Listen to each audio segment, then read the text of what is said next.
Chintur division పరిధిలో నిర్వహించిన సుపరిపాలన తొలి అడుగులో ఎమ్మెల్యే మిరియాల శిరీషాదేవి పాల్గొన్నారు.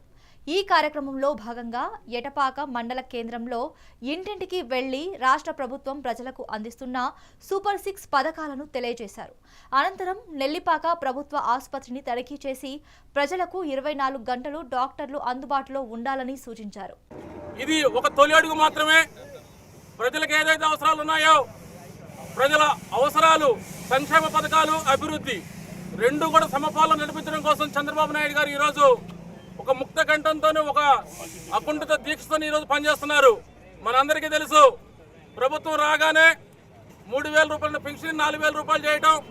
అదేవిధంగా ఈరోజు చూసుకుంటే ఆ రోజు దొంగ మాటలు చెప్పి జగన్మోహన్ రెడ్డి ఇంటికి ఎంతమంది అంతమంది పిల్లకి ఇస్తున్నారు, తల్లికి వందనం అని చెప్పని కూడా అమ్మఒడి అని చెప్పి ఒక్కళ్ళకి ఇవ్వడం జరిగింది. కానీ ఈరోజు మన చంద్రబాబు నాయుడు గారు ఏదైతే ఆ రోజు ఎన్నికల్లో హామీ ఇచ్చారో కూటమి ఈరోజు ఆ దిశగా పయనించి ఈరోజు చూసుకుంటే ఎంతమంది పిల్లలు ఉంటే అంతమంది కూడా ఇవ్వడం జరిగింది. ఏ విధంగా వెళ్ళి ప్రజలందరూ కూడా వీటిపై ఎలాంటి హర్షం వ్యక్తం చేస్తూ ఉన్నారనే ఉద్దేశంతో ముఖ్యమంత్రి గారి యొక్క ఆదేశాల మేరకు ప్రతి ఇంటింటికి కూడా తిరిగి మనం ఇచ్చినటువంటి పథకాల కోసం వివరించడం జరుగుతుంది. దానిలో భాగంగా ఈరోజు ఎటపాక మండల కేంద్రంలో ఇంటింటి ప్రచారం చేయడం జరిగింది. ఎక్కడికి వెళ్ళినా సరే ప్రతి ఒక్కళ్ళు ఇప్పటి వరకు మేము 5-6 మండలాలు ఆల్మోస్ట్ తిరగడం జరిగింది. ఏ ప్రాంతానికి వెళ్ళినా సరే కూటమి ప్రభుత్వానికి, అదే విధంగా ఎమ్మెల్యేగా మేము చేస్తున్నటువంటి పనికి ప్రజలందరూ కూడా మెచ్చుకొని బ్రహ్మరథం పడుతున్నటువంటి పరిస్థితులు ఈరోజు చోటు చేసుకుంటూ ఉన్నాయి.